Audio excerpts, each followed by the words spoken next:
Ito nga. Lagi mo yan, nakaabot na pinawalan rin. Sa totoo lang. Ay, yun nga madam, nagpapakatotoo lang naman tayo, kaya siguro, kaya marami na ring nagtiwala sa atin. At saka, di ba, iba kasi yung ano eh, yung magpakatotoo ka dahil hindi sa pang personal na interest, di ba? Oo. Tika, pakinggan mo si Madam Hasa. Mahal na natin talaga to si Madam Hasa, oh. The best po talaga si Ma'am Rowena Nim. Isa Oh. din po daw siya. Oh, kasi parang mula sa puso na, hindi na kaya katulad ni ano to, sino yung sinasabi mo noon? Maruya.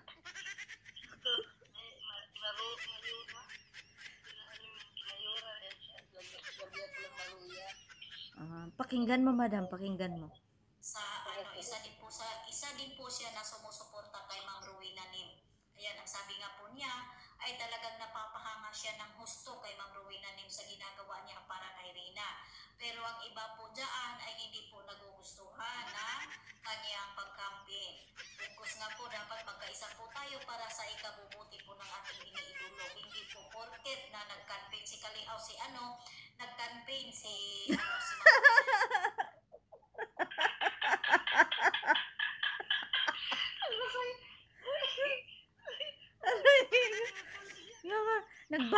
Nagbago na to si Madam Hasa, oh. Talagang minahal na si Inday Rowenin tsaka yung ano, pabahay natin. Kaya nakakatuwa naman. Tignan mo madam, patuloy natin. Parang binabatikos at parang pinagtatawanan at seryoso talaga si Madam Hasa. Hindi po ba isulit po Rina tayo, nag-content po tayo para kay Rina?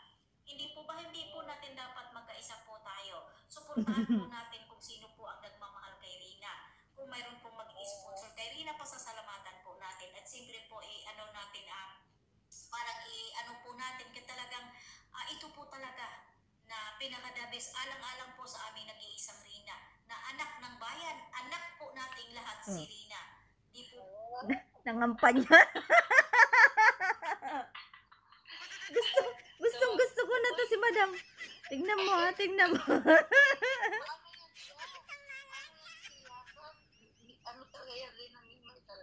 Oo. Wag lang siyang babatikusin o paparinggan.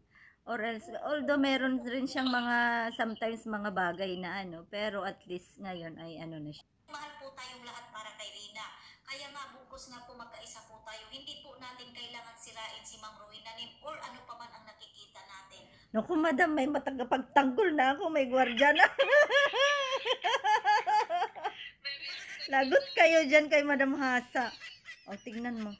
Bukos nga po, magpapasalamat tayo dahil si Ma'am Rowena Nim pinagkatiwalaan po ng mga sponsor na nakatira sa ibang bansa na mga mayayaman. Saan po ba kayo makahanap ng 1 million? Saan po ba kayo makakahanap ng magpapabuo ng pabahay ni Rina? Di po ba? Tayo po ay... Ala, hindi pa buo ang pabahay, madam. Yung gamutan, yung 1 million. Madam, sabihin ko nga kay Madam Hasa, kulang pa tayo sa ano, pabahay.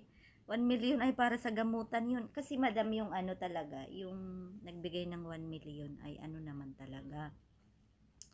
Kumbaga, yung 1 million talaga para sa gamutan. Yung pabahay, alam niya kasi na marami tayong tutulong dyan, maraming nagkakagusto sa pabahay. So, kung tutuusin... Hayaan mo na siya, wag mo. Oo. Sa pusa niya, halimbawa. Tignan mo nga, nagdagdag pa, di ba? Oo. Halimbawa, hindi maabot ng 1 million yung hanggang sa gusto ni Rina, hanggang magsimula ng pabahay. Di ba sabihin niya, magdagdag siya magkano, ano niya, di ba? Hindi naman kaya nga, hindi, sabi ko nga, madam, wag na siyang magdagdag kasi hiyang-hiya rin ako.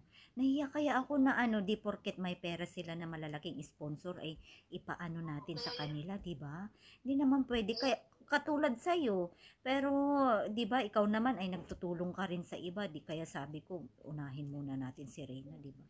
Pero yung mga malalaki talagang may naibigay na, ayoko silang obligahin. So, hanggat kaya ko pa talaga na mangampanya, ano ko, kasi kahit na...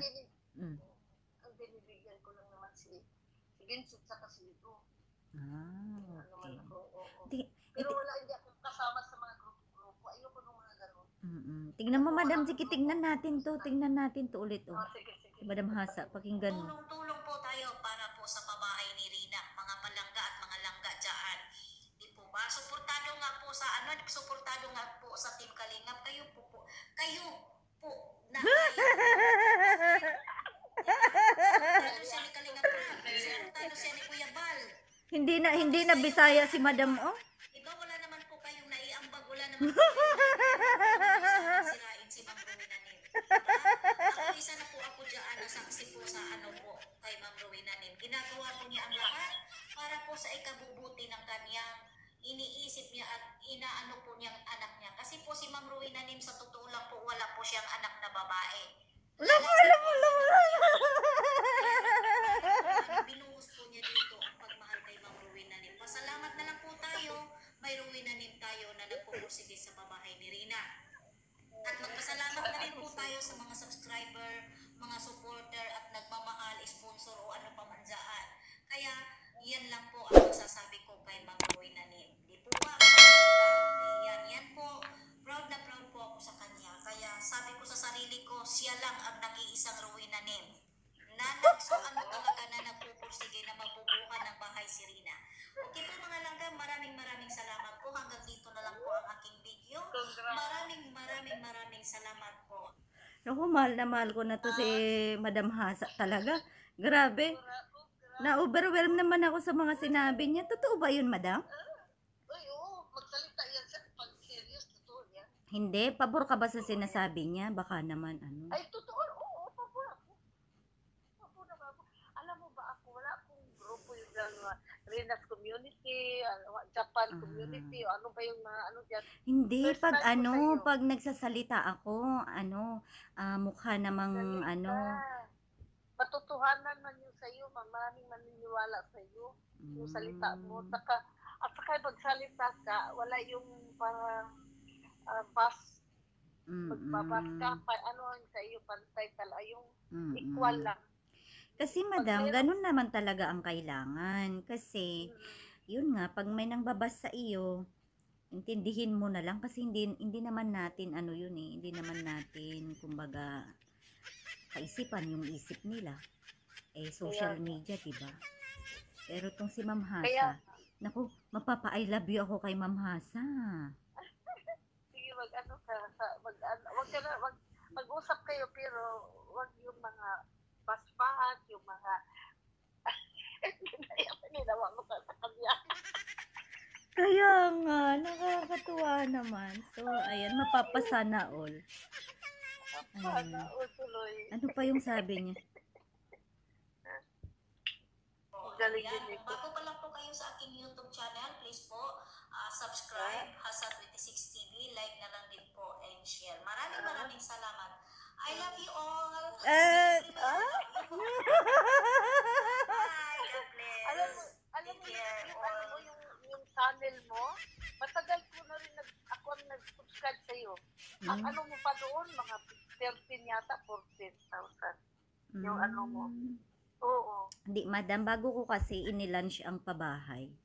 Matagal ko nang inisip yan kung ano ba talaga ang pwede kong gawin kay Reyna. Kasi nga, maraming nagsasabi na, ba't kinukontent mo si Reyna? Ganyan, maghanap ka ng ibang Pero sabi ko, bakit ako maghahanap? Di ba, ang puso nga natin, ang daming ang nakakagawa ng kung ano-anong video kay Reyna. Para sa pang-personal, sabihin na lang natin ganun. Pero sabi ko, bakit basta parang may gusto kong patunayan talaga na yun nga. Kaya nangyari ang pabahay, madam.